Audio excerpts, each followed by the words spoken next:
ಎಲ್ರಿಗೂ ದುನಿಯಾ ವಿಜಿ ಸರ್ಗೆ ಅಚಾನಕ್ ಆಗಿ ತುಂಬಾ ಜನ ಹೇಟ್ ಮಾಡ್ತಾ ಇದ್ದಾರೆ. ಏನಕ್ಕೆ ಅಂತ ಅಂದ್ರೆ ಅವರು ಒಂದು ಟಿವಿ ನೈನ್ ಅಲ್ಲಿ ಒಂದು ಇಂಟರ್ವ್ಯೂ ಕೊಟ್ಟಿರ್ತಾರೆ. ಆ ಇಂಟರ್ವ್ಯೂ ಆದ್ಮೇಲಿಂದ ದುನಿಯಾ ವಿಜಿ ಸರ್ನ ತುಂಬಾ ಜನ ಹೇಟ್ ಮಾಡ್ತಾ ಇದ್ದಾರೆ. ಏನಕ್ಕೆ ಹೇಟ್ ಮಾಡ್ತಾ ಇದ್ದಾರೆ ಅಂತ ಒಂದು ಕ್ಲಿಪ್ ತೋರಿಸ್ತೀನಿ, ಆ ಕ್ಲಿಪ್ ನೋಡ್ಕೊಂಡ್ ಬನ್ನಿ. ಲಾಸ್ಟ್ ದರ್ಶನ್ ಒಳ್ಳೇದಾಗ್ಲಿ. ಓಕೆ, ಒಳ್ಳೇದಾಗ್ಲಿ. ಈ ಕ್ಲಿಪ್ಪು ವೈರಲ್ ಆದ್ಮೇಲಿಂದ ತುಂಬಾ ಜನ ಹೇಟ್ ಮಾಡ್ತಾ ಇದ್ದಾರೆ. ನಿಮ್ಗೆ ಏನ್ ಅನ್ಸುತ್ತೆ ಕಮೆಂಟ್ಸ್ ಅಲ್ಲಿ ತಿಳಿಸಿ. ನೆಕ್ಸ್ಟ್ ಅಪ್ಡೇಟ್ ಬಂದು ಬಿಗ್ ಬಾಸ್ ಬಗ್ಗೆ. ಬಿಗ್ ಬಾಸ್ 11 ಪ್ರೋಮೋ ಶೂಟ್ ಕೂಡ ಆಗಿದೆಯಂತೆ. ಇನ್ನೇನ್ ಸ್ವಲ್ಪ ದಿನದಲ್ಲಿ ಅದು ಕೂಡ ರಿಲೀಸ್ ಆಗುತ್ತಂತೆ. ಯಾರ್ಯಾರು ಕಂಟೆಸ್ಟೆಂಟ್ ಬರ್ಬೋದಂತ ತುಂಬಾ ಜನರ ಹೆಸರನ್ನ ಗೆಸ್ ಮಾಡ್ತಾ ಇದ್ದಾರೆ. ಏನ್ ಅನ್ಸುತ್ತೆ ಯಾರು ಬರ್ಬೋದು ಅಂತ ಅದನ್ನ ಕಮೆಂಟ್ಸ್ ಅಲ್ಲಿ ತಿಳಿಸಿ. ನೆಕ್ಸ್ಟ್ ಅಪ್ಡೇಟ್ ಬಂದು ಡಿವಿ ಇನ್ ಕನ್ನಡ ಅವ್ರ ಬಗ್ಗೆ. ಅವ್ರು ಇಂಡಿಪೆಂಡೆನ್ಸ್ ಡೇ ದಿನ ಒಂದು ಮೀಟಪ್ ಗೆ ಹೋಗಿರ್ತಾರೆ. ಆ ಮೀಟಪ್ ಎಲ್ಲ ಚೆನ್ನಾಗಿ ಹೋಗುತ್ತೆ. ಆ ಮೀಟಪ್ ಮುಗಿಸ್ಕೊಂಡು ಒಂದು ರೈಡ್ ಹೋಗೋಣ ಅಂತ ನೆಲಮಂಗ್ಲಗ್ ಹೋಗುವಾಗ ಜೊತೆ ಒಂದು ಇನ್ಸಿಡೆಂಟ್ ನಡೆಯುತ್ತೆ. ಅವ್ರು ಆ ಇನ್ಸಿಡೆಂಟ್ ಬಗ್ಗೆ ಡೀಪ್ಲಿ ಹೇಳಿಲ್ಲ, ಆದ್ರೆ ಅಲ್ಲಿ ಗೆಸ್ ಮಾಡ್ಬೋದು ಪೊಲೀಸ್ ಅವರು ಅವ್ರನ್ನ ಹೇಳಿದಾರೆ ಅಂತ. ಆ ವ್ಲಾಗಿನ ಒಂದು ಸಣ್ಣ ಕ್ಲಿಪ್ ತೋರಿಸ್ತೀನಿ, ನೀವು ಫುಲ್ ವಿಡಿಯೋ ನೋಡ್ಬೇಕಂದ್ರೆ ಅವ್ರ ವ್ಲಾಗ್ಗೆ ಹೋಗಿ ನೋಡಿ. ಇದಾದ್ಮೇಲೆ ನಾವು ಆಕ್ಚುಲಿ ಕುಣಿಗಲ್ಗೆ ಡ್ರೈವ್ ಹೋಗ್ಬಿಟ್ಟು ಅಲ್ಲಿ ಫೋಟೋ ಶೂಟ್ ಎಲ್ಲ ಮಾಡ್ಕೊಂಡು ವಾಪಸ್ ಬರಬೇಕಾಗಿತ್ತು. But unfortunately V couldn't. We had a minor set back. ಅದೇನು ಅಂತ ನಾನು ಡಿಸ್ಕ್ಲೋಸ್ ಮಾಡೋಕ್ಕಾಗಲ್ಲ, because it's not just me in this vlog. ಇದರಲ್ಲಿ ಸುಮಾರು ಜನ ಇನ್ವಾಲ್ವ್ ಆಗಿರ್ತಾರೆ. ಸೊ ನಾನು ಅವರೆಲ್ಲಾರ್ದು ಕನ್ಸೆಂಟ್ ತಗೊಂಡು ಏನಾದರೂ ಪೋಸ್ಟ್ ಮಾಡೋದಕ್ಕೆ ಮುಂಚೆ ನಾನು ಅವ್ರ ಹತ್ರ ಡಿಸ್ಕಸ್ ಮಾಡ್ಬಿಟ್ಟು ಪೋಸ್ಟ್ ಮಾಡಬೇಕಾಗುತ್ತೆ. So after discussing with the founders ಆ ಮ್ಯಾಟರ್ನ ಪೋಸ್ಟ್ ಮಾಡೋದು ಸರಿ ಹೋಗಲ್ಲ, it will only make things more complicated ಅಂತ ಕನ್ಕ್ಲೂಷನ್ಗೆ ಬಂದ್ವಿ. ನಿಮ್ಗೇನ್ ಅನ್ಸುತ್ತೆ ಇದ್ರ ಬಗ್ಗೆ ಕಮೆಂಟ್ಸ್ ಅಲ್ಲಿ ತಿಳಿಸಿ. ಯೂಟ್ಯೂಬರ್ ಬಗ್ಗೆ ಮಾತಾಡ್ತಾ ಇದೀವಿ, ಹಾಗೆ KGK ವ್ಲಾಗ್ಸ್ ಬಗ್ಗೆ ನೋಡೋಣ. KGK ವ್ಲಾಗ್ಸ್ ಅವ್ರಿಗೆ 16,000 ಸ್ಕ್ಯಾಮ್ ನಡೆದ್ಬಿಟ್ಟಿದೆ ಗುರು. ಹೌದು, ರೀಸೆಂಟ್ಲಿ ಅವರು ಕೇದಾರ್ನಾಥ್ ಹೋಗಿರ್ತಾರೆ. ಮುಗಿಸ್ಕೊಂಡು ವಾಪಸ್ ಡೆಲ್ಲಿ ಟು ಬೆಂಗಳೂರು ಬರುವಾಗ ಅವ್ರ ಜೊತೆ ಒಂದು ಸ್ಕ್ಯಾಮ್ ನಡೆಯುತ್ತೆ. ಅವ್ರಿಗೆ ಟಿಕೆಟ್ ಕೊಡಿಸ್ತೀವಿ ಅಂತ ಅನ್ಬಿಟ್ಟು ಅಲ್ಲಿರೋ ಲೋಕಲ್ ಪೀಪಲ್ ಅವ್ರ ಜೊತೆ ಸ್ಕ್ಯಾಮ್ ಮಾಡ್ತಾರೆ. ಆಮೇಲೆ ಆ ಟ್ರೈನ್ ಅಲ್ಲಿ ಇದ್ದ ಕನ್ನಡಿಗರೇ ಅವ್ರಿಗೆ ಹೆಲ್ಪ್ ಮಾಡ್ತಾರೆ. ತುಂಬಾ ಲಾಂಗ್ ಇದೆ ವಿಡಿಯೋ, ನಾನು ಸಣ್ಣ ಕ್ಲಿಪ್ ಅದ್ರ ತೋರಿಸ್ತೀನಿ. ಫುಲ್ ವಿಡಿಯೋ ನೋಡ್ಬೇಕಂದ್ರೆ ಅವ್ರ ವ್ಲಾಗ್ಗೆ ಹೋಗಿ ನೋಡಿ. ಸೌರಿ ದುಡ್ಡು ಹೊಡೆದ್ರು ಅಂದ್ರೆ ಹಂಗೆ ದುಡ್ಡು ಹೊಡೆದ್ರು. 2,000 ಟಿಕೆಟ್ ಇದ್ದಿದ್ದು 5,000 ಏನೋ ಕೊಟ್ಬಿಟ್ಟು ತಗೊಳ್ಳೋ ಥರ ಆಯಿತು. ಅಡ್ವಾನ್ಸ್ ಇಸ್ಕೊಂಡಿದ್ರು ಮುಂಚೆನೇ. ನಾವೇನೋ ಕೊಡಲ್ಲ ಅದು ಇದು ಅಂತ ಅಂದರೆ ನಮ್ಮ ಹತ್ರ ಹೇಳಿದ ಸುಳ್ಳು. 100 ರೂಪಾಯಿ ಎಕ್ಸ್ಟ್ರಾ ಆಗುತ್ತೆ ಟಿಕೆಟ್ ಮೇಲೆ, ಏನು ಚಾರ್ಜ್ ಇರುತ್ತೆ ಅದ್ರ ಮೇಲೆ ಅಂತ ಅಂದರು. 16,000 ಚಿಲ್ಲರೆ ಏನೋ ಕೊಟ್ಟಿದ್ದೀವಿ. 16,000 ಚಿಲ್ಲರೆ. ಅಪ್ಪ, ಬಟ್ ಟಿಕೆಟ್ ಸಿಗುತ್ತೆ ಅನ್ನೋ ಆಸೆಗೆ ಹೋಗ್ಬಿಟ್ಟು ಅವ್ರು ನಮ್ಗೆ ಪ್ರಾಮಿಸ್ ಮಾಡೋದೇ ಬೇರೆ. ನಮ್ಮ ಕನ್ನಡದವರು ವಿಶಾಲ ಹೃದಯದವರು ಅಂತ ನೋಡಿ ನಮ್ದು ಕನ್ಫರ್ಮ್ ಆಗಿಲ್ಲ.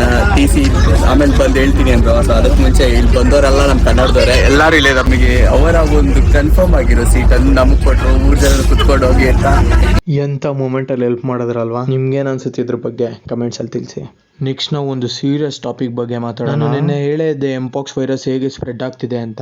ಅದು ಈಗ ಸುಮಾರು 10+ ಆಫ್ರಿಕನ್ ಕಂಟ್ರೀಸ್ಗೆ ಸ್ಪ್ರೆಡ್ ಆಗಿದೆಯಂತೆ.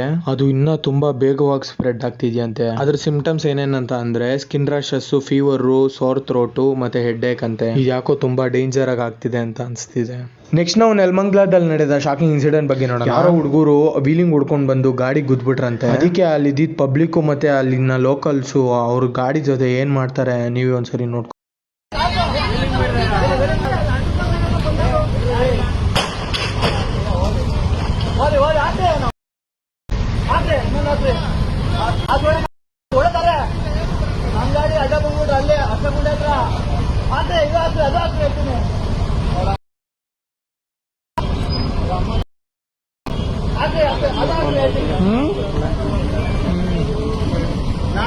ಓಡೋದು ಈ ಕಡೆ ಓಡೋದ್ರಲ್ಲ ಕೆಳಗಡೆ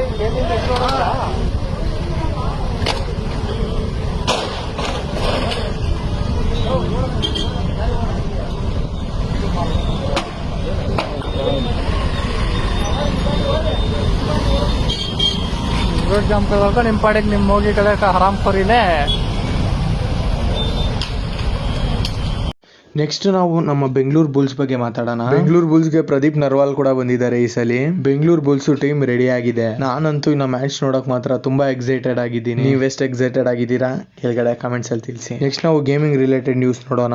ಸ್ಟೋನ್ BGM ಅಂತ ಒಬ್ರು ಇ ಸ್ಪೋರ್ಟ್ಸ್ ಪ್ಲೇಯರ್ ಇದಾರೆ. ಅವರು ಸೋಲ್ಗೆ 1v3 ಮಾಡ್ಬಿಟ್ಟಿದ್ದಾರೆ ಗುರು. ಹೌದು, ನಿನ್ನೆ ನಡೆದಿದ್ದೊಂದು ಫ್ರೀಡಮ್ ಫೇಸ್ ಆಫ್ ಚಾಲೆಂಜ್ ಅಲ್ಲಿ SMR ಟೀಮ್ಗೆ ಮತ್ತೆ ಸೋಲ್ ಮೋರ್ಟಲ್ ಟೀಮ್ಗೆ ಫೈಟ್ ನಡೆಯುತ್ತೆ. ಆ ಫೈಟ್ ಅಲ್ಲಿ ಸ್ಟೋನ್ BGM 1v3 ಮಾಡ್ತಾರೆ. ಅದ್ರದ್ದು ಒಂದು ಸಣ್ಣ ಕ್ಲಿಪ್ ತೋರಿಸ್ತೀನಿ. ಫುಲ್ ವಿಡಿಯೋ ನೋಡ್ಬೇಕಂದ್ರೆ ಸ್ಟೋನ್ BGM ಅಂತ और YouTube चैनल अल्ले होग नोडी. सबके बीच में रॉनी वो यहाँ पर डाउन कर दिए गए. पिछले मैच के MVP खिलाड़ी इस मैच में अपनी टीम से सबसे पहले नॉक हुए.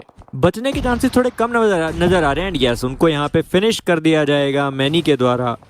रोनी या फिर team mortar versus SMR gaming, ये फाइट नकुल को भी यहाँ पे ग्रेड से डाउन कर दिया गया है. मोर्टल ने यहाँ पे मैनी को डाउन किया. हमने स्टोन भी जमाई, वो ऊपर आए और मॉर्टल उनको देख नहीं पाए, डैमेज देने की कोशिश की गई थी। करते हुए देखने को मिलेंगे। S12K का एक बेहतरीन इस्तेमाल, दोनों को चुके हैं। SMR गेमिंग अपनी टीम से एक आखिरी खिलाड़ी नहीं। SMR ಗೇಮಿಂಗ್ ಬಗ್ಗೆ ಮಾತಾಡ್ತಾ ಇದೀವಿ. ಹಾಗೆ ಅದೇ ಇವೆಂಟ್ ಅಲ್ಲಿ ನಡೆದ ಇನ್ನೊಂದು TDM ಚಾಲೆಂಜ್ ಬಗ್ಗೆ ನೋಡೋಣ. ಟೀಮ್ ಟೆಮಿಲಾಸ್ ಮತ್ತೆ SMR ಗೇಮಿಂಗ್ ಮಧ್ಯೆ TDM ಮ್ಯಾಚ್ ನಡೆಯುತ್ತೆ. ಅದರಲ್ಲಿ SMR ಗೇಮಿಂಗ್ ಅವ್ರ ಟೀಮ್ ಒಳ್ಳೆ ಲೀಡ್ ಇಂದ ಗೆಲ್ತಾರೆ. स्कोर कर दिया लीड, एक और पॉइंट से यहाँ पे बढ़ते हुए, एंड वो लीड 6 पॉइंट की हो गई है, 7 पॉइंट की हो गई है। 8-1 का ये स्कोर रहेगा फिलहाल यहाँ पे 13 पॉइंट्स की लीड अभी फिलहाल के लिए।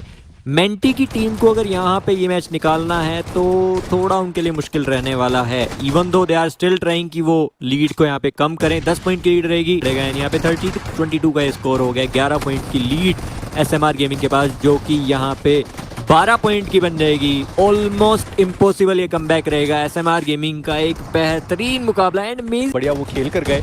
अभी भी 8 अंकों का फासला है, चलिए उसे 9 कर दीजिए। और ये एक फाइनल जो फ्रैग है, देखना ये कि वो किसके खाते में जाने वाला है। मैनी बहुत बढ़िया खेल कर गए, 11 फिनिशेस निकाले। SMR वो भी 11 के साथ, और ग्रेनेड के साथ ही वो फिनिश निकाला गया। SMR आसानी से। ಇದಿಷ್ಟು ಇವತ್ತಿನ ನ್ಯೂಸ್ ಆಗಿತ್ತು. ನಾಳೆ ಹೊಸ ನ್ಯೂಸ್ ಜೊತೆ ಸಿಗ್ತೀನಿ. ಬಾಯ್.